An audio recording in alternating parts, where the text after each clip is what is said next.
الشيطان الرجيم بسم الله الرحمن الرحيم الحمد لله رب العالمين والصلاة والسلام على أشرف الأنبياء والمرسلين المبعوث رحمة للعالمين سيدنا ومولانا أبي القاسم محمد وعلى أهل بيته الطيبين الطاهرين ولعنة الله على أعدائهم إلى قيام يوم الدين رب اشرح لي صدري ويسر لي أمري واحلل عقدة من لساني يفقه قولي أما بعد. Dear brothers and sisters, Assalamu alaikum wa rahmatullahi wa barakatuh. I begin by praising Allah for His bounties and seeking His forgiveness for myself and all of us present, and all mu'mineen and mu'minat for our sins and shortcomings. Today, as you know, is the last Friday of the month of Sha'ban, and in all likelihood, it is the last day of the month of Sha'ban. The prediction is that the crescent will be visible in our area tonight. And therefore, tonight will be the eve and the beginning of the month of Ramadan. In view of that, as is customary, I will not give a khutbah. Instead, I will review the very famous khutbah of our Prophet Muhammad Mustafa sallallahu alayhi wa alihi, which is known as Al-Khutbah Sha'baniyah. It's called Sha'baniyah because it was delivered in Sha'ban, but it is about the month of Ramadan. And there are different ways of wording when this khutbah was delivered, in the end of the month, or the last 3 days of the month, or the last Friday of the month. It's possible that in the year that the Prophet gave this khutbah, Friday was the last Friday of Sha'ban was 3 days before the beginning of the month of Ramadan, and so it was worded differently in different narrations. But this is the sermon of the Prophet, reminding people and preparing people for what they should do in the month of Ramadan. It's a reminder for myself and all of us. I request all of us to take a look at this khutbah in its entirety, and I will, inshallah, make an effort to highlight some of the points during this khutbah today. The khutbah is narrated from Imam Ali Rida alayhi salam, from his ancestors, our previous imams. Allahumma salli ala Muhammad wa ali Muhammad. And it is reported by Imam Ali from the Prophet. May Allah's peace and blessings be with both of them and their progeny. The Prophet begins, Ayyuhan nas, إنه قد أقبل إليكم شهر الله بالبركة والرحمة والمغفرة. When we think of the month of Ramadan, don't think about hunger or hardship or the difficulty of waking up early for sahur or any additional effort that you need to put into your religious practice, any additional stress that may come on your schedule or changes. Think of the barakah, blessings, rahmah, mercy, maghfirah, forgiveness that Allah has placed in this month. That is what we should think about. And in fact, there is an additional effort that we put in this month. It changes our schedule. That has an effect not just on when we sleep and when we wake up, but on our physical body as well.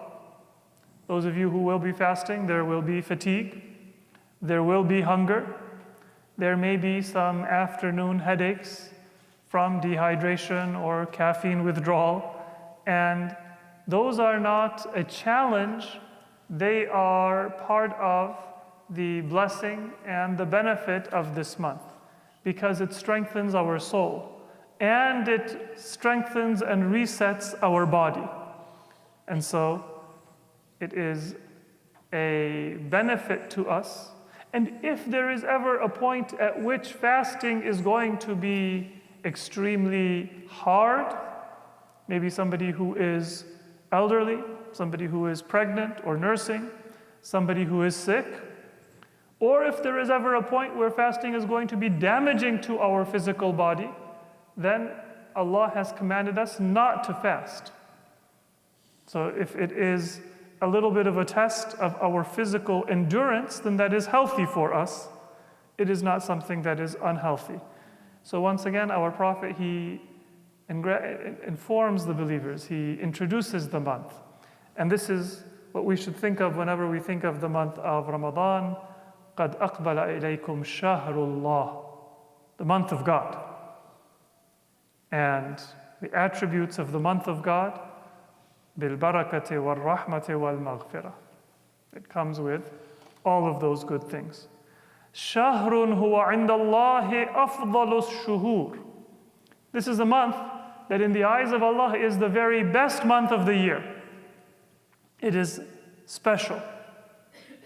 Sometimes people would come to Ahlul Bayt and they would say, what are the sacred months? The 4 sacred months associated with Hajj and Umrah, Rajab, Dhul Qa'dah, Dhul Hijjah, and Muharram.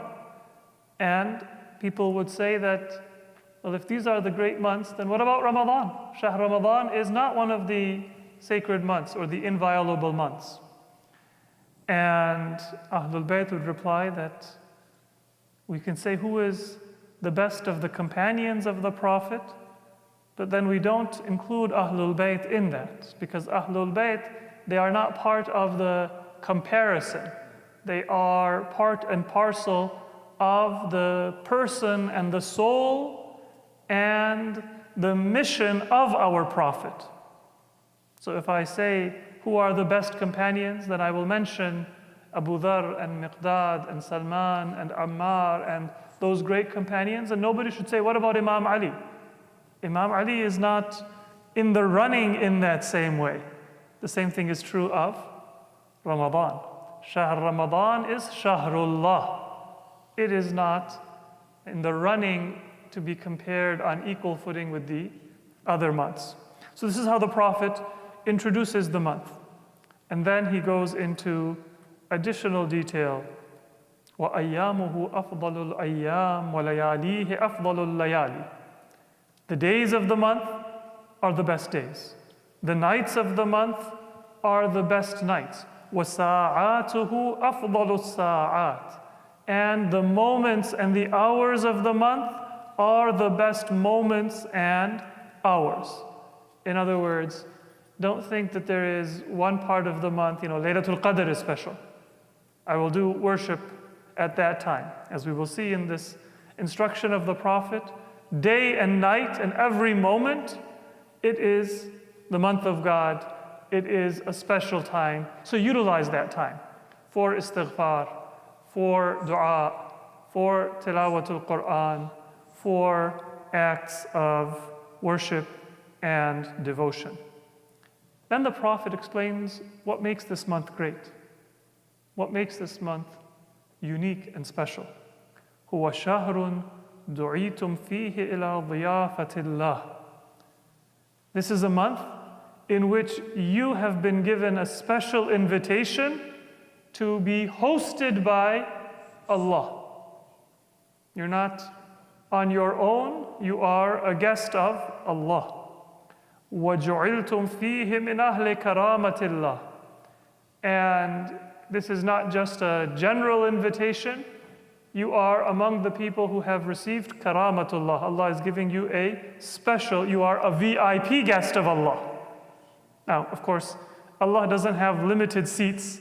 So we say there's only a small number of people who can be VIP guests. Anybody who accepts the invitation, they will get that first class, that VIP ticket. This is a special time.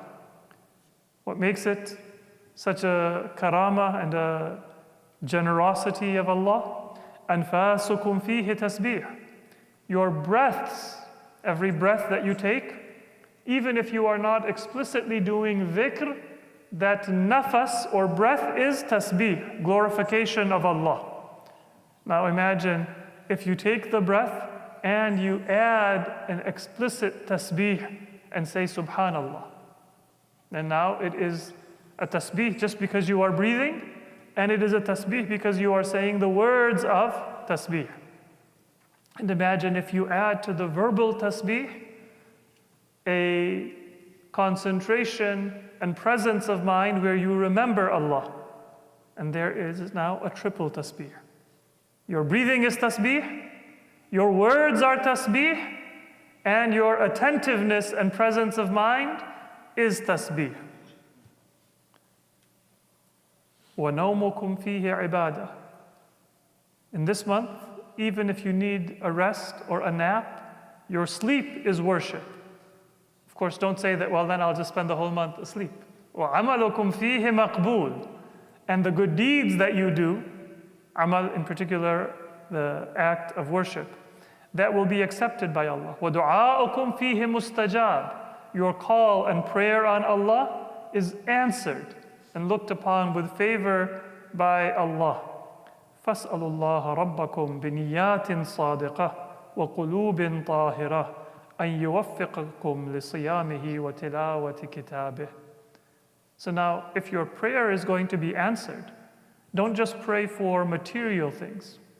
Don't think that you are going to make the intention and you are going to do whatever good deeds you want to do. That I want to fast, I'll fast. I want to read Quran, I make the intention that I am going to finish one recitation or multiple recitations of Quran in this month. Don't insert yourself and say that you can do it on your own terms. Fas'alullah. Ask Allah. And that too, بِنِيَّاتٍ صَادِقَةٍ وَقُلُوبٍ طَاهِرَةٍ. Sincerely and purely in your heart and in your intention. أَن يُوَفِّقَكُمْ. That He gives you the tawfiq. Because I might say that I want to read the Quran, and then my schedule will change, my intentions will change, the temptation of shaitan will come, and I don't actually finish what I set out to do. So I pray to Allah that, Allah, I want to read the Quran, you give me the tawfiq. Oh Allah, I want to fast, you give me the tawfiq. And then what you do, you think of it as a gift from Allah. And that makes you humble, rather than making you arrogant when you do a good deed. I don't feel special, but rather I feel grateful, because I had asked Allah for that opportunity. فَإِنَّ الشَّقِيِّ مَنْ حُرِمَ غُفْرَانَ اللَّهِ فِي هَذَا الشَّهْرِ الْعَظِيمِ. It is truly a wretched person who does not achieve forgiveness in this month, because Allah's forgiveness is there for the asking. It is there for the taking. It is being offered.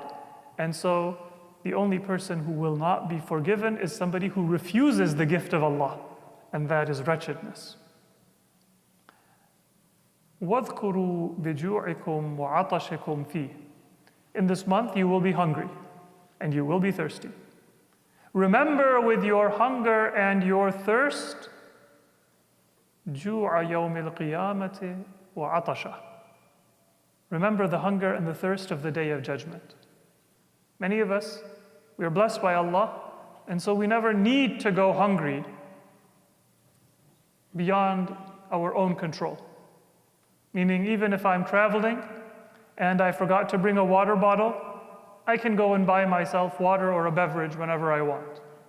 If I don't have a snack and I'm out of the house, then I can go and pick something up, or I can order something, it'll be delivered to my house. Many of us, we don't have to budget such that we decide, should I have lunch or should I have dinner? So we don't really know what it is like to be hungry. We haven't experienced that, or maybe if we have memories, it is a distant memory and not a present memory. But the month of Ramadan and the month of fasting is a reminder for us that this is a gift of Allah. It's not something that we are automatically entitled to. It is not something that we have on our own power and our own authority. And when we come on the Day of Judgment, we will experience hunger and we will experience thirst unless Allah shows us mercy. So remember our faqr, our poverty, our need. And then the Prophet says that when you remember your own poverty and your own need, وَتَصَدَّقُوا عَلَى فُقَرَائِكُمْ وَمَسَاكِينِكُمْ. Then give sadaqah and show assistance to those who are poor and needy in your society. Notice very beautifully that the Prophet doesn't say, when you are hungry and thirsty, remember those poor people who don't have enough to eat and drink. The Prophet first says, internalize that message. You are not rich either. You are hungry and you are thirsty in your essence because you are needy of Allah. And you will see that faqr if this world and the blessings of Allah have made you negligent or forgetful. You will come face to face with that reality on the Day of Judgment. Here, I can have a pantry full of snacks, a fridge full of food, and I can have plenty of money to buy whatever I want. But that doesn't make me any richer than another person. My rizq comes from Allah, and their rizq comes from Allah. And if Allah doesn't give me my rizq, no matter how much money I have, and no matter how full my cabinets and my pantry might be, it won't be able to be of benefit. If my health goes down, then I will not be able to digest, I will not be able to eat, I will not be able to enjoy even the food that I have. I am also faqir. So the Prophet says, remember your own faqr, your own poverty. And because of your poverty, you develop a connection and a love and a desire to help others who are experiencing that poverty in this world, because they are no different from you in their humanity and in the essence of their need to Allah and your need to Allah. And then one thing that is very important in this month, وَوَقِّرُوا كِبَارَكُمْ وَارْحَمُوا صِغَارَكُمْ وَصِلُوا أَرْحَامَكُمْ. Honor your elders and be merciful to your youth and children and be connected to your family members. The center is a place where we can gather with our family and our community. And then when we are here, if you see somebody older than you, ask them, can I bring you some water? Can I help you with something? Why don't you sit down? I will bring your iftar or whatever you might need for you.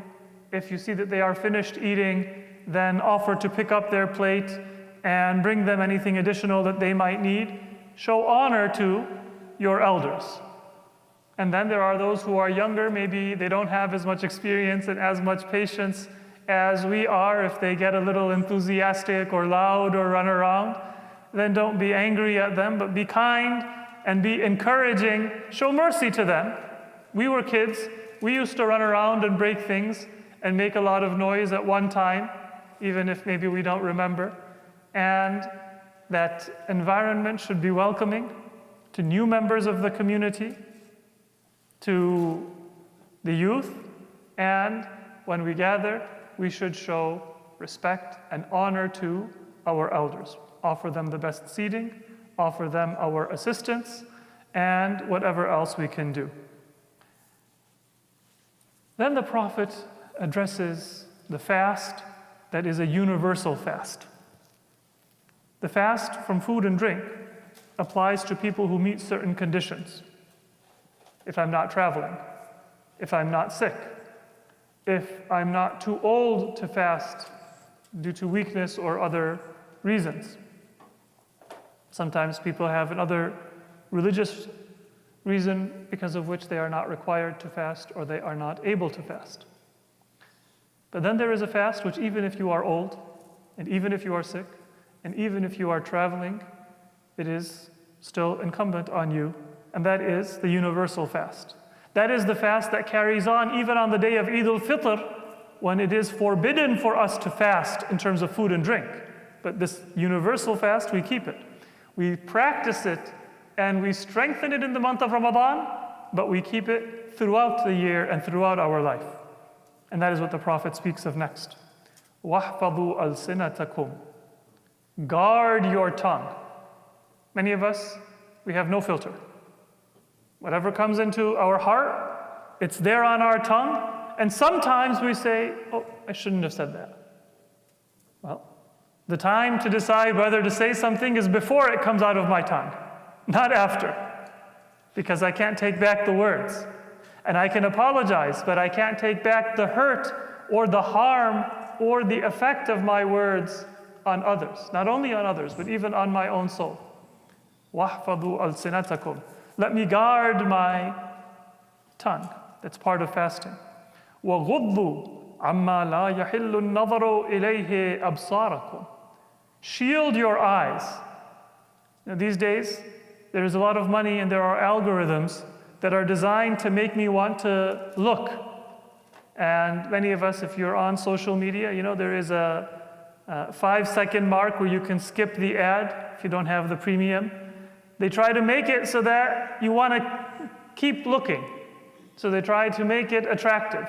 And sometimes the way they make it attractive so you don't skip and you watch is by appealing to your animal desires. Your desire for food, your desire for mischief or your other passion, your gluttony. This is a deliberate effort to draw you into dunya.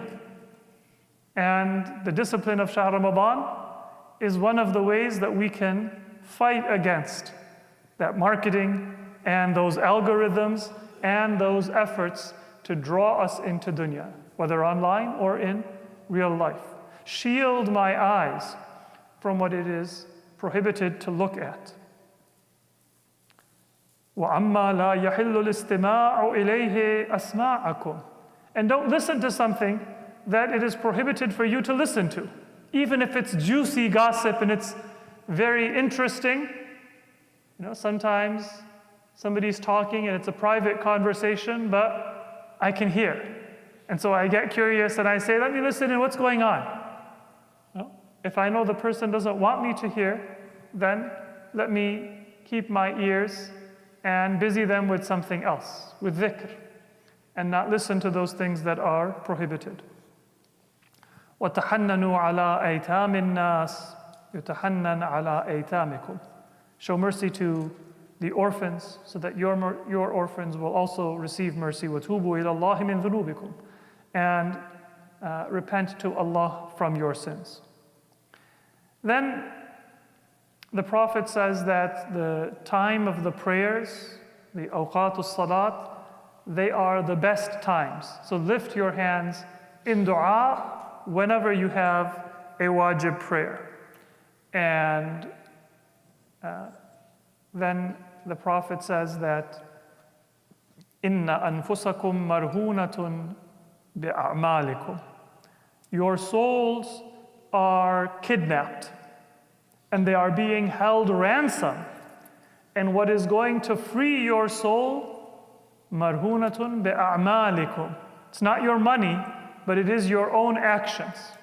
Imagine that my soul is held ransom. If I want to imagine it vividly, I can say on the Day of Judgment, I'm not able to go to paradise because I'm held back. What's the price?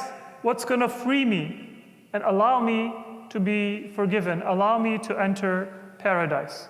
Bi'a'malikum, my actions. Good deeds will be the price of my salvation and my reward in the hereafter. فَفُكُّوهَا. So then set yourself free. How do you set yourself free? The Prophet explains. بِاسْتِغْفَارِكُمْ. By repenting to Allah, by doing good deeds. And then how do we lessen the burden of sins on our back? بِطُولِ سُجُودِكُمْ. Lengthen your sujood and your prostration in salat or after salat. You can do sujood for shukr, for dhikr, for istighfar, and lengthen that sujood. And know that أن الله أقسم بعزته. Allah has sworn an oath with His own might. Allah has sworn, أَلَّا يُعَذِّبَ الْمُصَلِّينَ وَالسَّاجِدِينَ. Allah will not torment in the hereafter and punish those who pray and those who prostrate. وَأَلَّا يُرَوِّعَهُمْ بِالنَّارِ يَوْمَ يَقُومَ النَّاسُ لِرَبِّ الْعَالَمِينَ. And Allah will not cause them to be afraid of the fire. He will not give them fear on the day when people will go and meet their Lord. Then the Prophet, he speaks about the blessing of offering iftar to your fellow believers. One of the ways to do that is to sponsor iftar. And some people said that, Ya Rasulullah, some of us are poor, we can't afford. There might be 300 people, 200 people coming. I can't sponsor that full iftar. The Prophet then he says, وَلَوْ بِالشِّقِّ تَمْرَةٍ. Even if it is just a part of a date, contribute. If what you can contribute is $5, then go and say that this is my $5. Maybe I will laugh at you and I will say, what is that going to do? That's going to buy us 5 water bottles. But Allah is not one of us. If it is done with sincerity, if that is what you can contribute, then Allah might reward it much more than that fancy iftar that I provide to hundreds of people. And I take great pride that it was such a wonderful iftar, and it was, with several courses and dessert and refreshments. In the eyes of Allah, the calculation is something else. But do come forward and do contribute. And don't say, because I can't give hundreds of dollars, therefore I am going to be unable to contribute. Even if you're traveling, then you can contribute in whatever you are able to do, inshaAllah, whether it's shiqq tamra or sharbatim min ma, just a drink of water, that is beneficial. And one of the ways that you can contribute is to volunteer. So come, and don't just come to consume, but come to serve and to contribute and to help. So even if you buy the water, but I present it to somebody who might be thirsty, then that is also my contribution. Then the Prophet, he says that one of the things to focus on in this month is to beautify your manners and your etiquette. من حسن منكم في هذا الشهر خلقه كان له جوازا على الصراط يوم تزل فيه الأقدام.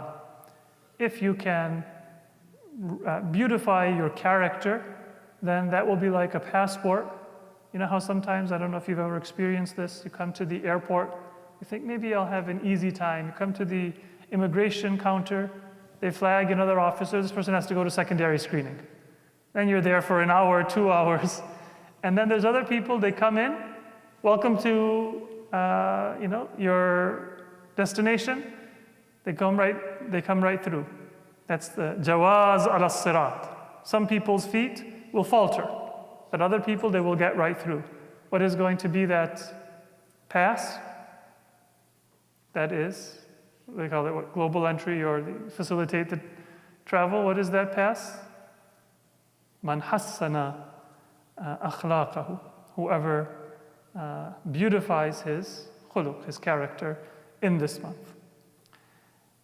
And then, in the interest of time, I will not mention all of the statements in this khutbah, but please do review it and read it. This is the instruction of the Prophet in preparing for the month and what to do during this month, but a few things that you can do throughout this month. من أكثر فيه من الصلاة علي ثقل الله ميزانه يوم تخف الموازين. Recite salawat on the Prophet and his progeny as much as you can in the month of Ramadan. صلوا على محمد وعلى محمد. ومن تلا فيه آية من القرآن كان له مثل أجر من ختم القرآن في غيره من الشهور. If you read one verse of the Quran, there's more than 6,000 verses in the entire Quran. If you read one of those 6,000 verses, then it is like reading the entire Quran in other months of the year. So this is the month of the Quran. And then finally in this khutbah, the Prophet, sometimes people ask that question. You say that shaitan is tied up in the month of Ramadan. How can people commit sins if shaitan is tied up? Well, one answer is that shaitan is tied up. So he's not teaching us new tricks, but we've already learned so many tricks from shaitan that we continue down that path based on what we have learned in the previous sessions with his temptation. But the Prophet very beautifully expresses that reality. يا أيها الناس إن أبواب الجنان في هذا الشهر مفتحة. The gates of heaven are wide open in this month. فاسألوا ربكم أن لا يغلقها عنكم. Pray to Allah that He doesn't close them. The gates are open, but Allah might close them if you are ungrateful. وأبواب النيران مغلقة. And the gates of hell are tightly shut. فاسألوا ربكم أن لا يفتحها عليكم. Ask Allah not to open them, because the gates are shut, but Allah might open them if we are unworthy and ungrateful. والشياطين مغلولة فاسألوا ربكم أن لا يسلطها عليكم. The shayateen, the devils, the temptation, it is tied up. But ask Allah not to open their chains and set them after you. If I go seeking shaitan, then it will be unchained and I will have that temptation. So it is our actions that determine whether we receive the benefit of the open gates of heaven, the closed gates of hell, and the tying up of shaitan and his minions. May Allah give us the barakah and the blessings of this month. May Allah allow us to come together in fasting, in worship, in prayer, in recitation of Quran, and have our intentions and our actions accepted by Allah, so that we are a source of happiness and pride for our Prophet and for our Imams, and in particular for the Imam of our time. Bismillahir Rahmanir Rahim. Inna a'tainaka al-kawthar. Fasalli li rabbika wanhar inna shani'aka huwa al-abtar.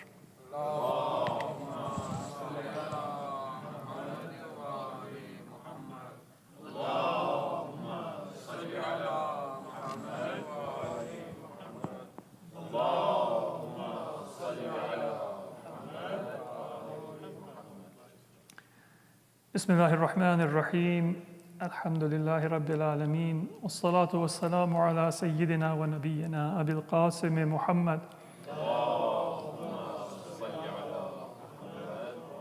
وعلى علي أمير المؤمنين وعلى فاطمة الزهراء وعلى الحسن والحسين وعلي بن الحسين ومحمد بن علي وجعفر بن محمد وموسى بن جعفر وعلي بن موسى ومحمد بن علي وعلي بن محمد والحسن بن علي والحجة بن الحسن القائم المهدي صلوات الله عليهم أجمعين. صلوات على محمد وآل محمد.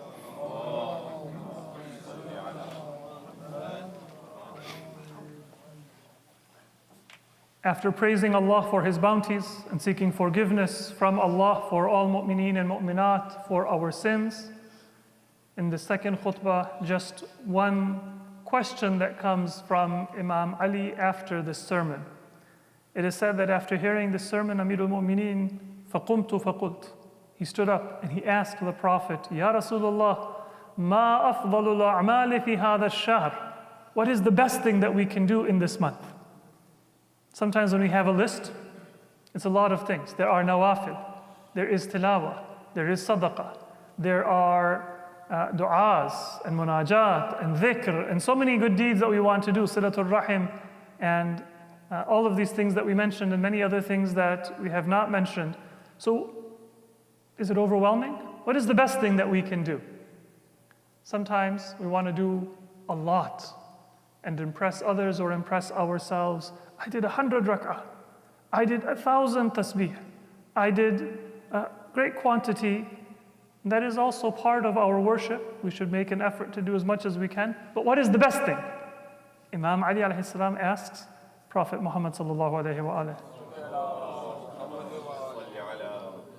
This is our motto for the entire month. It's very simple, it's very easy. Everything else that you do is additional icing on the cake. It is additional benefit, and this is the essence. The best thing, أفضل الأعمال في هذا الشهر الورع عن محارم الله. Be very careful not to commit a sin.